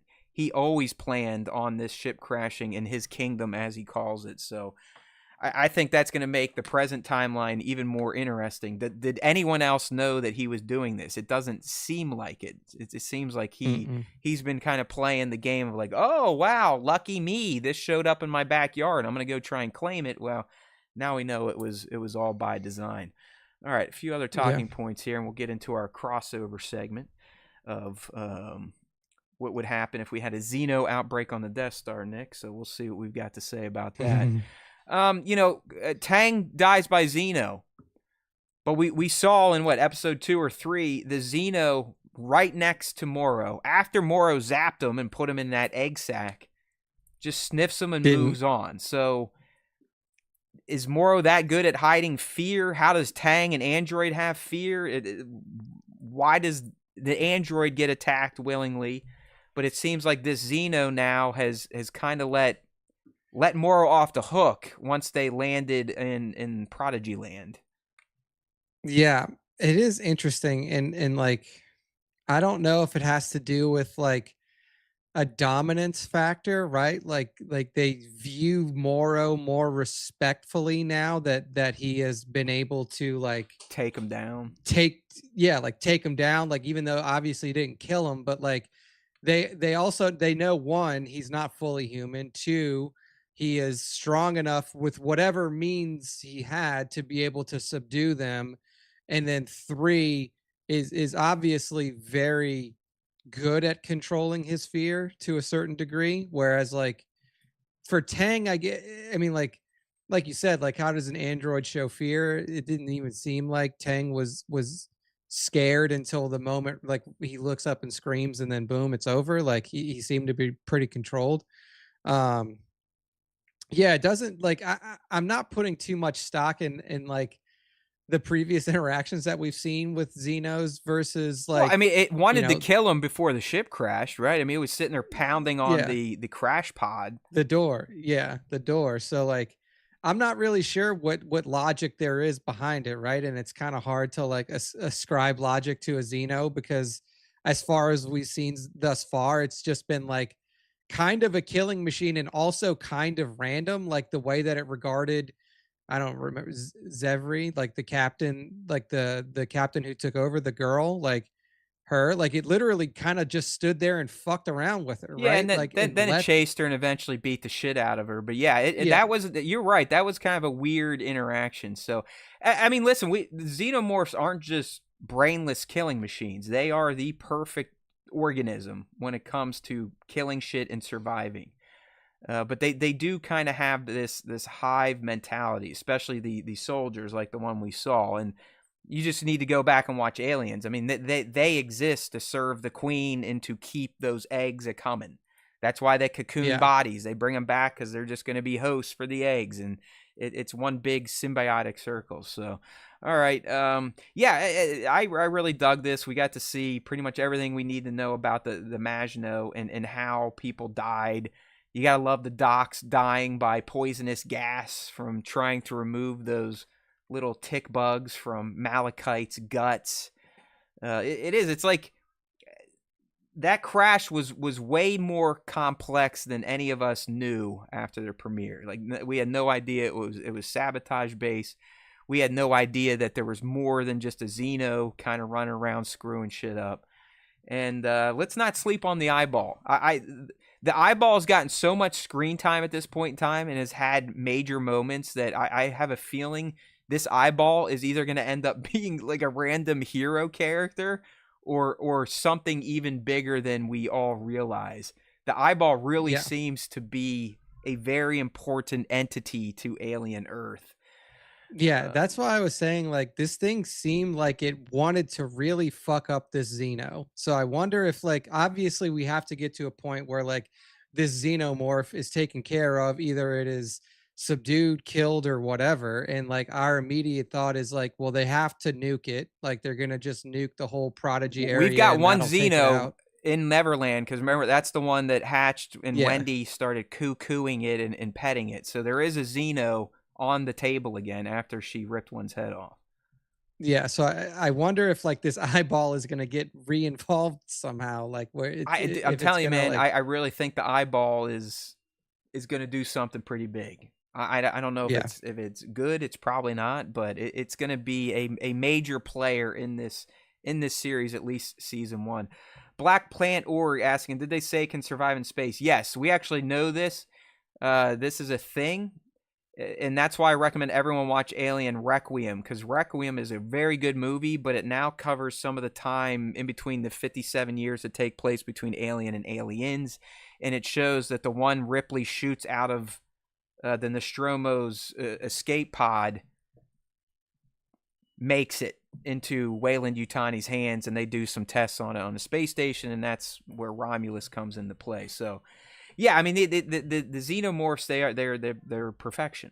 They really have zero downside outside of a hybrid named Wendy, who has shown that she can kill one with her bare hands. And predators who literally hunt them for sport. Yeah, okay, well, yeah. Now we're talking about, like, that is an organized society around killing and hunting. I'm not. The Xenos aren't that. They are, like I said, more of a hive mind. They truly are kind of like a bug. So you got me there, Nick. That is for sure. But hey, listen. I mean, there's a few predators that don't make it out of those temple trials either. So no, yeah, you're absolutely right. Know. You're absolutely right. All right, what else? I think it hit everything. The Easter eggs we got: in space, no one. I mean, that's the tagline from the first movie. Maginot looking just like the Nostromo. The blue collar vibes of the crew we got. Yeah, clearly the concept of acid blood, face huggers to chest bursters, corporate betrayal, a big theme in the Alien franchise. Yeah, all right. Mm-hmm. Yeah, there's some theories that the fans had out there, but I really don't think they're worth getting into outside of the exploring. Just how did Weyland-Yutani know so much pre-Nostromo about the Xenos? I think that's probably the thing I'm the most hung up on. Yeah, because if they say that it's just something, if it's just something they stumbled upon, then we know for sure prequels are retconned at this point in time. Okay. Well, Nick, like I said, we're always going to have some crossovers here on the Star Wars Time Show. That is our name after all. So while we are covering Alien Earth, we do a crossover, a little 5 to 10 minute discussion here. And this week, Nick, we kind of put out there, we're going to debate, would the Death Star crew survive a Xeno outbreak? So we're talking about Xenos getting loose on the Death Star, which is literally a moon-sized space station. So lots of territory to cover, lots of bodies to attack, but also lots of bodies to combat a Xeno outbreak. So, off the top of your head, first thought, what goes down if we have a Xeno outbreak on the Death Star? Are stormtroopers able to take it on? Can their armor deflect that acid blood? Is there sheer numbers enough to overwhelm the Xenos? Yeah, I mean, it's a really good question, right? And I think what it comes down to is is Vader or Palp on the Death Star? Because if they are, I think they handle it. I think that like they lose a lot of uh stormtroopers in the mix, but they handle it up, right? Like they can do it. If Vader or Palp are not on the Death Star, it may be over. They like you could lose to 2 Xenos. I feel like the whole Death Star could lose to 2 Xenos because You're saying the stormtroopers one couldn't even just form a battalion, like a wall, and just be like, I just don't think and that mow they it got down? in them. I don't think that they got it in them. And the reason that I think that is because one, obviously, let's just say that lasers work against it, right? Like that their standard blasters can penetrate its hide. Well, or we know its, bullets its can, exoskeleton. because I just watched Aliens Yeah. and they set up those auto turrets and it fucking chews through Xenos. Chews through 'em. So let's say that they can handle it with their weapons alone. They don't need anything special. What I'll say then is that, like, I don't know. Here's what I'll put out there. Here's what I'll put out there. The reason that has always been fed to us, like once we figured out like the stormtroopers can't hit anybody that is like a protagonist, right? They can't hit fucking Luke, Han, or Leia, except for that one time that Leia gets like skinned in the arm. And it was basically like the psychology that they shoved at us was that like it's harder to take somebody out when you can see when there's a face to them, and that like you put like a human face behind it. These things have no face. They're antagonists. They're mindless killing machines. So you know what? I'm going to switch my stance, because initially I was going to say no, it doesn't work. But I think that with a concerted effort behind it, I think that they can kill it. If it comes down to it, they can take it out. Yeah, So, Story kind of yeah. came in there and said, yes, they would. We got flame troopers, which we know Xenos do not like fire, and that was Ripley's best friend, and they also used that in the first movie. So it does seem that fire is kind of their biggest weakness. They would have had dark troopers, maybe some death troopers on there. Tarkin, I don't know if he could actually kill Vader like Story is saying. I think that would be a tall ask, but Tarkin is he's a strategic genius when it comes to battle. So I think if they were dealing with a reasonable number of Xenomorphs, they had the numbers to overwhelm. The problem would be then if where they're shooting and where that acid blood ends up, and if it punctured a hole in the Death Star and essentially sucked it from the inside out. I think that would be their biggest issue would be the blood and how many levels it was able to melt through before someone was able to stop it. It'd be neat to see. I mean, there's going to be a lot of Imperials dying. This isn't like shooting fish in a barrel. But I think when it comes down to it, sheer numbers, and if you can get these things in a hallway, we've seen, at least in Aliens, they will test your defenses and willingly spend bodies to do so. I mean, it's almost like a brute force attack where they're just like, all right, we can't go this way. Let's go down another tunnel. So, they'll figure some things out, but I think just the amount of bodies at the Empire's disposal in terms of their assets, I think they could do it. Yeah, I think they could take him out. I wanted to play on the stormtroopers suck at everything angle too hard and just say like, they wouldn't do anything. They'd all get fucking taken out. But I could see him running away for sure and be like, no, I don't get paid enough for this. Definitely, type of shit. that's happening. Like, you're not coming out unscathed. You're losing at least 10 to 20 stormtroopers. Oh, easy. Easy. Like, easily you're losing a lot Here's of people, how I think eventually, like any outbreak always starts small. Like, I think the Xenos initially start taking some wins. They're popping up, they're taking people out, very much like Aliens. I mean, Aliens, they take out like 100 colonists, easy peasy. Yeah. But then when the Marines show up and they start to figure out some strategies and they start closing off some tunnels and they're forcing aliens into choke points, they eventually they can get some wins. I mean, I know most everyone dies in Aliens, but 3 of them do make it out, and half an android make it out. So, and that was with limited ammunition, limited bodies. So in the end, Xenos take the early lead, but just the sheer numbers and the Empire's ability to strategize, I think it gives them the ultimate win, and they quell the outbreak on the Death Star. Agree. And if Vader's there, it's over earlier. If Vader or Palpatine are there, it's just done. Oh yeah, it's just done. No, I still contend Force user, they could either control or just implode if they wanted to. You know, just open an airlock, strap yourself in, and start force pushing motherfuckers out into space, and let the rebels deal with them, because they're not going to die in space either. They're just going to float around in kind of like a stasis.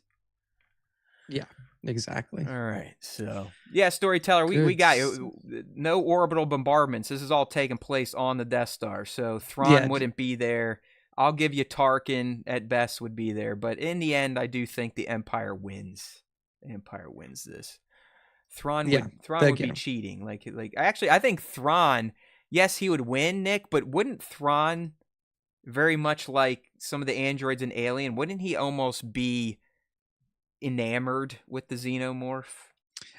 That's what I was kind of wondering too, is like he would probably he wouldn't try to kill them. He would be like, I am going to try to study them. Yes, I'm going to try to figure out how to use them, kind of like he would almost have like the same fascination as like as David did. So all right. I think he would respect them almost too much, because he's into perfection. Like maybe it would even kind of fuck him up a bit, like his love or his appreciation for their skill set. Who knows? Maybe another day. But Story did have another good crossover with Xenos versus the Yuzon Bong, so maybe we'll flesh that one out. I think the Yuzon fucking clean them up, if I'm being honest. Like I think that one is a much more definitive victory than there we against go. Stormtroopers. Crossover segment solved. Nick took care of that one. All right, well, good stuff there. That takes care of our Alien Earth Episode 5 breakdown and the crossover segment. So we're going to close out this new time-slotted show with the fan segment. 2 ways to get involved. We got the question of the week. Just make sure you're following us on our social networks. We're on the usual ones. Star Wars Time Show. You'll find it. And then we got the top 5 Star Wars fan artist features, where we solicit you all to tag us, hashtag Star Wars Time Show, and add tag at Star Wars Time .show on Instagram for Nick to pick his 5 favorite. But first, let's go ahead and see how the fans answered this week's question, which tackles the same debate we just brought up here on the show. Will they, could Stormtroopers contain a Xenomorph outbreak on the Death Star? So I guess I made theirs a little more particular, Nick, in saying Stormtroopers only. So we'll see where the fans went, but go ahead. All right. So Divided Skywalker says, good question. If Blaster could stun the Xeno without spilling acid blood, they may actually be pretty effective at containing them. That is, if they can actually hit them. That's a good thing, because we've only ever seen them use stun once in Star Wars, right? Like they stunned Leia at the beginning of A New Hope, and then I don't think that we ever see anybody get stunned again. Or if so, it was like, I think we saw in the stuns. cartoons, that's like in Clone Wars or Bad Batch, there's a lot of stunning going on. Exactly, like especially Clone Wars season 7, where there's like the fight happening on with the 332nd. They're like stunning everybody, but I didn't think about that. If the stun works, then it's all good. But then what do? I mean, I guess you stun them and then space them, and you don't have to worry about them. But like, it's a hard carcass to dispose of, because as soon as you pierce its damn near armor hide, you're getting squirted with acid. So yeah, you're just acid everywhere. But so I would say they could probably be stunned, because we've seen Morrow do it with that electric gun. So I think Divided's on to something. Her plan would even be better than ours, because ours, more or less, you'd probably lose an entire wing or side of the Death Star because there'd be so many acid holes sprayed in the floor and the walls. Yeah, that's right. You're busting fucking acid holes through like foundational walls and shit like that. Shit's falling apart, and then eventually the acid cuts through into one of the exactly like the exterior walls, and then you'd see the Death Star smoking in space. There'd be so much acid blood blowing out of it, but hey, they still win because we said so. All right, next line of responses here. Next up, we got Mac122198, Michael Kramer. He says, "Oh God, no, they would die in 5 minutes." I mean, I can see the rationale behind it, dude. There's no belief. League of Extraordinary Sixers just hits us with the "Did we hit him yet?" gif of the Stormtroopers just missing wildly while shooting at Han, Luke, and Leia on the Death Star in A&H. So solid stuff there. Jacob Jen says no, straight up, just no. Short and to the point. Straight to the point. Mr. Jedi says, they would defeat the Xenomorph because the aliens would stand there thinking, my God, we never had such a prey. So really stupid the aliens wouldn't function, and in the end would run away. I like so that. Like the aliens would be confused into death. They would be so dumbfounded with how slow and incompetent stormtroopers were that's how they would lose. I like it. It'd be like, yeah, exactly. Fine, kill us. You guys are dumb as shit. You're too easy. Like, God, we can't fucking stand this. Clone War 501st says not a hope. So no faith from Clone War 501st. Nope. League comes back and says, if stormtroopers can hit the target, sure, but we all know they never hit the target.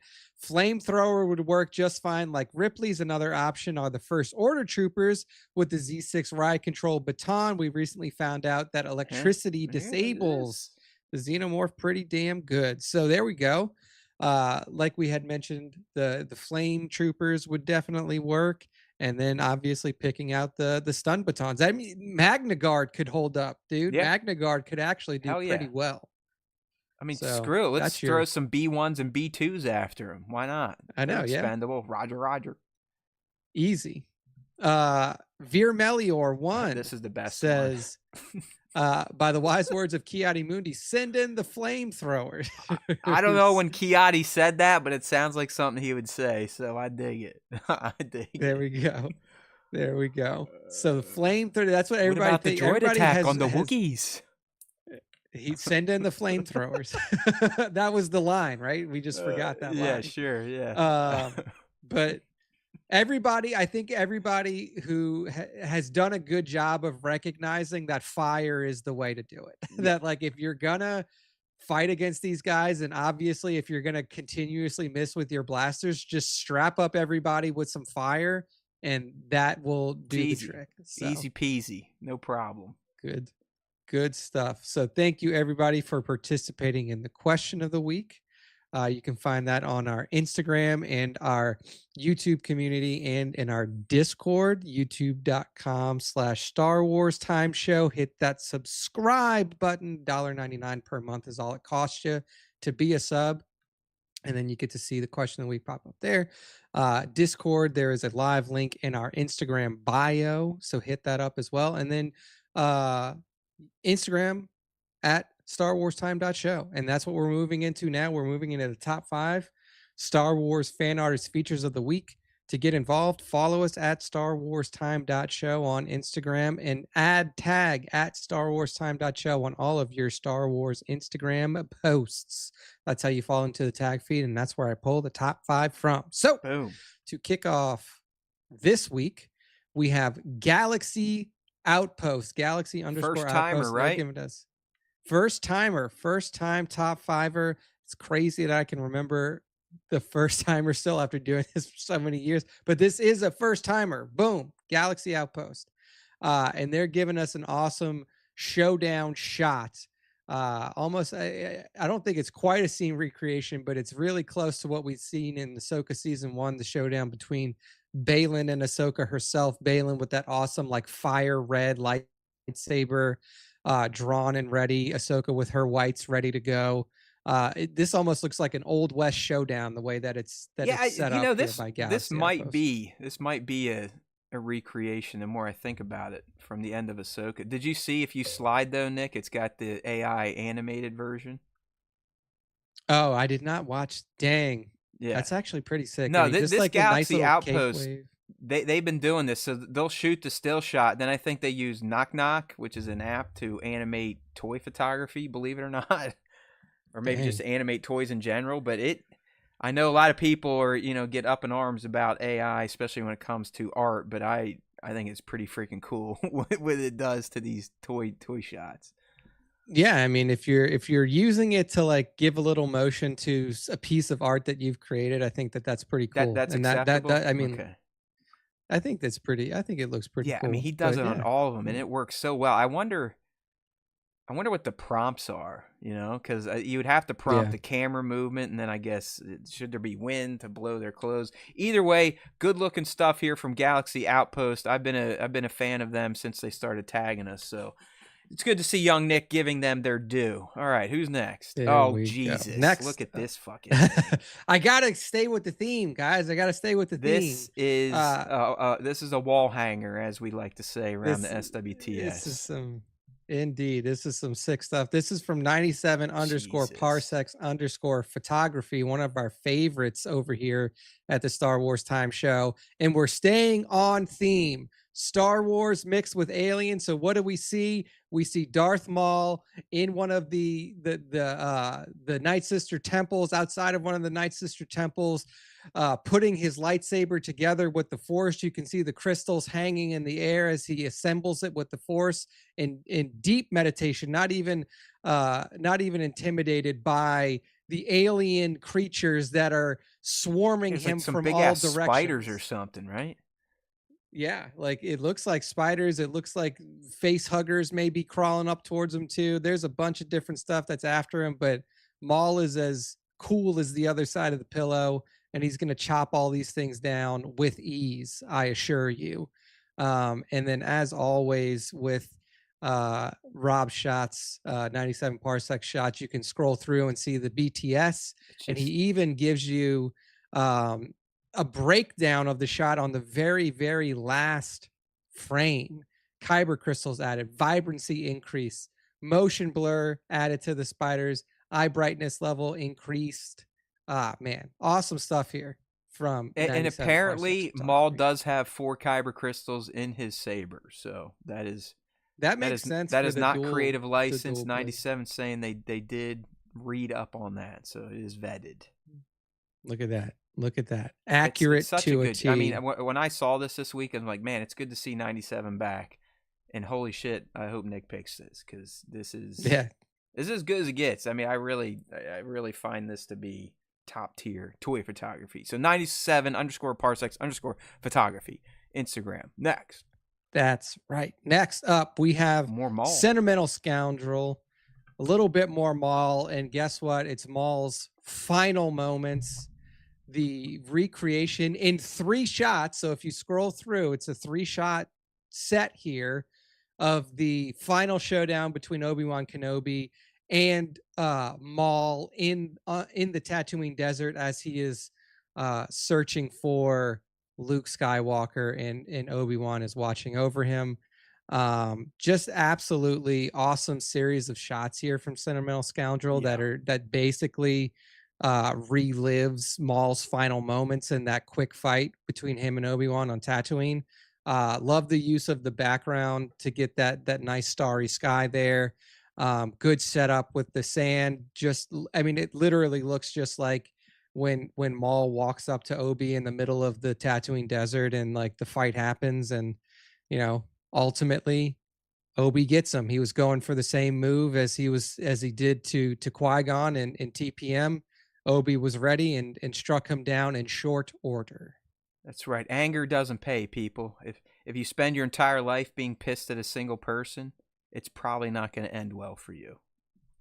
It will not end well. That Just is ask true. our boy Maul. All right, yeah, good looking shot here. Great series, awesome looking custom 3.75 inch figures from Sentimental underscore Scoundrel on Instagram. That's right. Next up, one of the OGs. Now look at this. Here he is, back.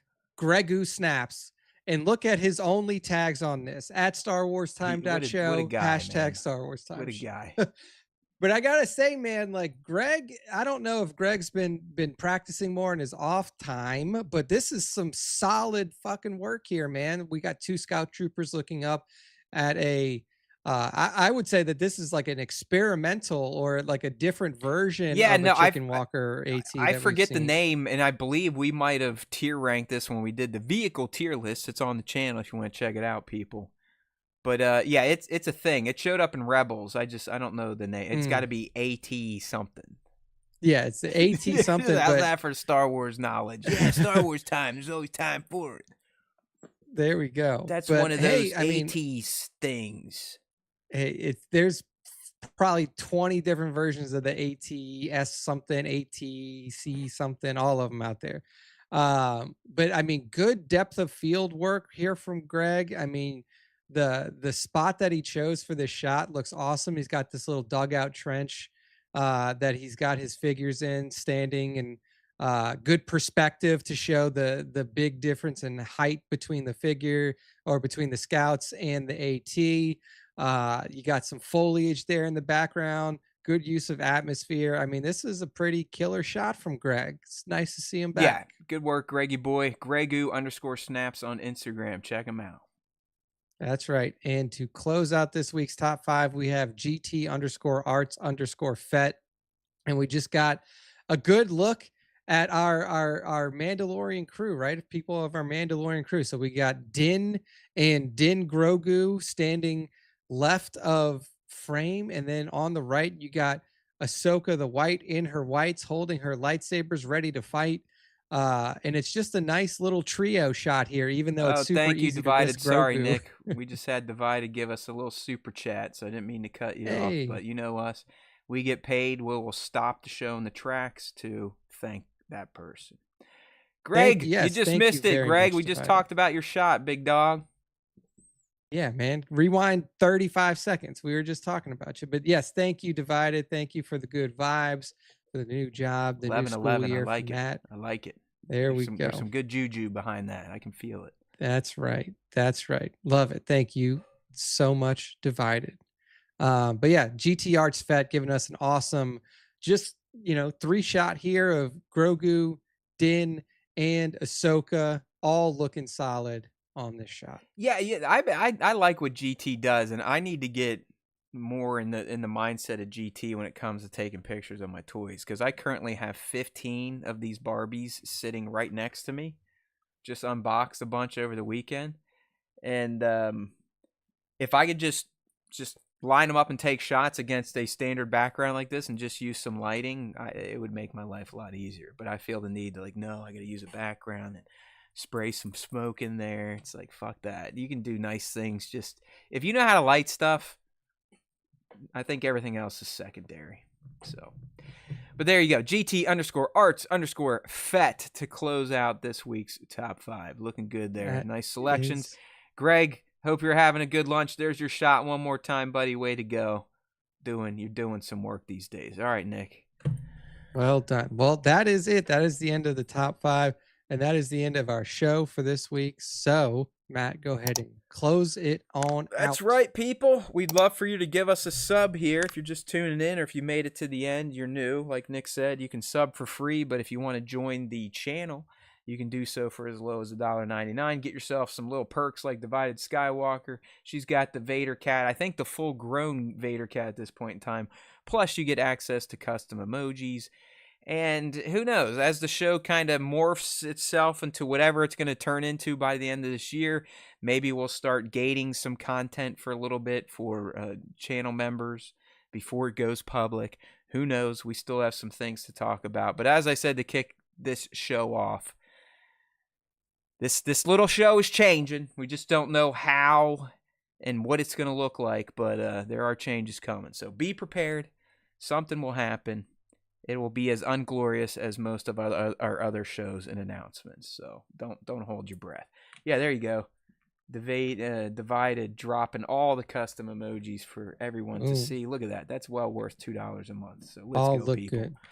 All right, my friends, it's always fun to sit here and talk to young Nick and you all on the live stream. So come back next week. We'll be doing the same thing, 7:30 or as close as we can get on Wednesdays.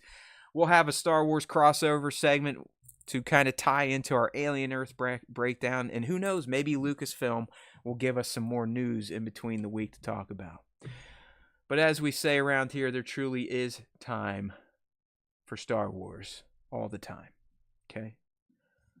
Oh, look at that. Grogu saying 6 years ago, episode 1 dropped. What, of our live stream? That seems... I didn't think we started live stream until 2020.